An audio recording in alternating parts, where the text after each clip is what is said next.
Hello दोस्तों, कैसे हैं आप। आशा करता हूँ अच्छे होंगे, स्वस्थ होंगे और बिंदास अपना जीवन जी रहे होंगे। तो आइए आज फिर एक क्वेश्चन लेके आया हूँ मैं।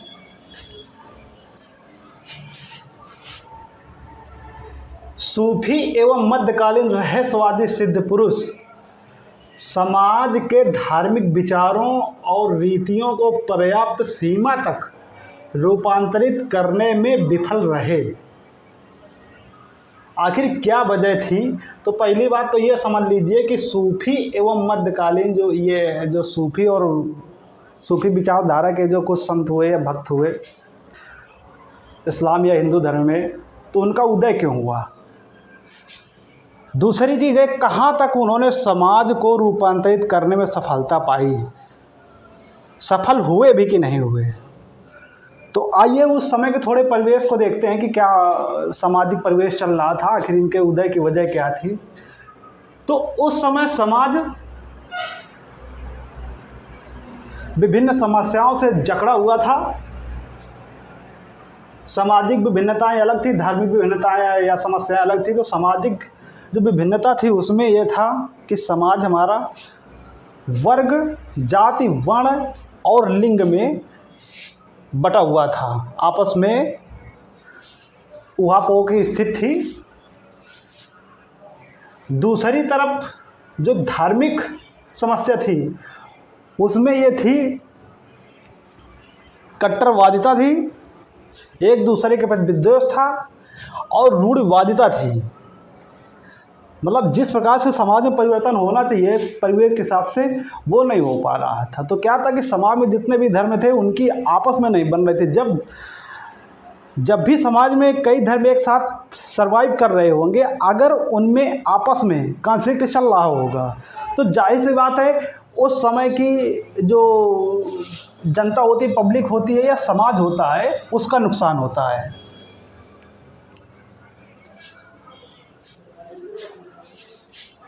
तो ये जब सूफी तो जो है इस्लाम धर्म को मानने थे और इस्लाम धर्म के उदारवादी से क्षेत्र को मानने वाले थे। तो इन्होंने जो जो धर्म गुरु थे या धर्माचार्य थे इस्लाम के, तो इस्लाम कुरान और हदीसों में जो बौद्धिक व्याख्याएं की गई थी कि ऐसे रहना है, ऐसे नहीं रहना है, उसमें बहुत कट्टरवादिता थी। तो सबसे पहले इन्होंने उसी का विरोध किया कि देखिए, ये जो हमारा धर्म का मूल उद्देश्य वो मानव समानता पर होना चाहिए, मानव सेवा पर होना चाहिए, मानव केंद्रित होना चाहिए। अगर ये चीज़ें नहीं है तो समाज में बिखराव होगा। तो सबसे पहले तो उनकी व्याख्याओं पे इन्होंने कटाक्ष किया कि ये सब नहीं चल पाएगा। और दूसरी तरफ जो हमारे हिंदू संत थे उन्होंने भी धर्म के उस कर्मकांडी पक्ष का विरोध किया जो समय आपस में एक सामंजस्यतापूर्ण जीवन जीने के लिए, किसी भी धर्म का व्यक्ति हो सामंजस्य जीवन जिए, आपस में मिल के रहे, जो चीज़ें कॉन्फ्लिक्ट पैदा कर रहे थे उनका विरोध किया कि कर्मकांड के हिसाब से कि भाई आप सिंपल सा सीधा साधा जीवन जीजिए, कोई जो ही नहीं है कि आप धर्म कर्मकांड के बीच में फंसें और अपना नुकसान करें। तो ये जब समाज में आए और समाज में इनका प्रभाव बहुत तेज़ी से बढ़ा।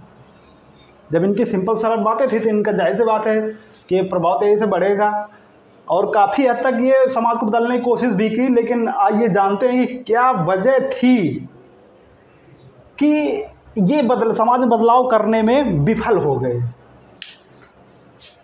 तो देख लीजिए, जो पहला पॉइंट आता है वो आता है संस्थागत ढांचा का अभाव।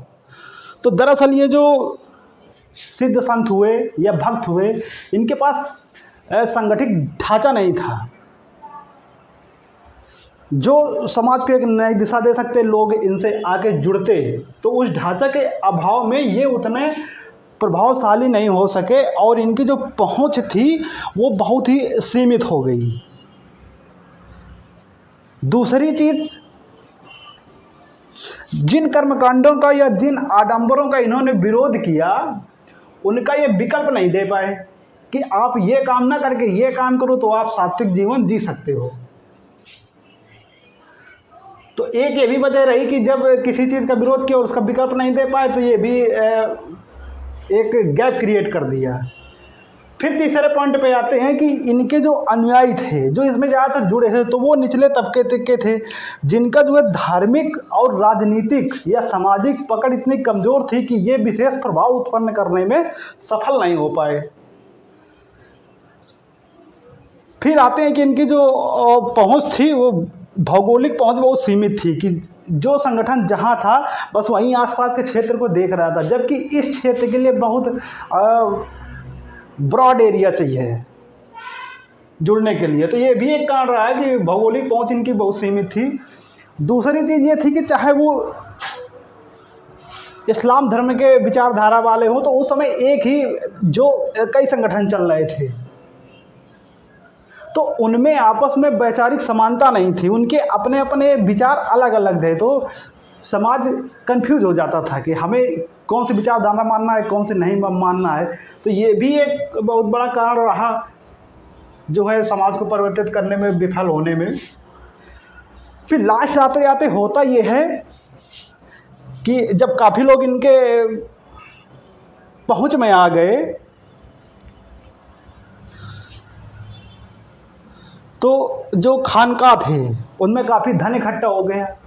तो जो खानका के मतलब जो उस समय के फिर लास्ट के जो ये आते हैं सूफी, तो उनका जीवन थोड़ा अय्यासी वाला चलने लगा, मौज मस्ती वाला चलने लगा।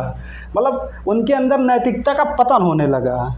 उन्होंने शुरुआती दौर के जो सूफियों ने या संतों ने एक समाज सेवा का बीड़ा उठाया था, वो यहाँ आते आते थोड़ा गैप सा नज़र आता है। तो जब आप किसी काम को कर रहे हो और उस काम से अपना 100% नहीं दे पाएंगे, ढीले पड़ेंगे, तो वहीं पे फिर गैप चालू हो जाता है। विलासिता नैतिक जीवन का पतन हो गया। अब नैतिक जीवन का जब पतन हो रहा है, आपके अंदर वो चीज़ है ही नहीं, तो पब्लिक फिर दूर भागेगी।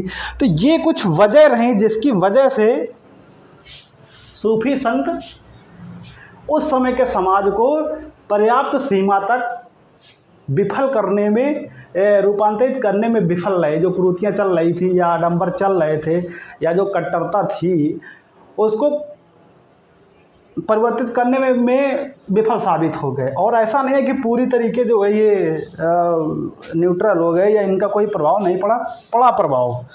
समाज में सकारात्मक परिवर्तन का प्रयास किया और सफल भी रहा, और भारतीय समाज और संस्कृति को नवीन रूपरेखा में प्रस्तुत करने का एक दिशा मिल गई। तो ये क्वेश्चन था, ये कुछ पॉइंट थे मोटे मोटे तौर पे, इनको देख लीजिए। ठीक, ओके, थैंक यू।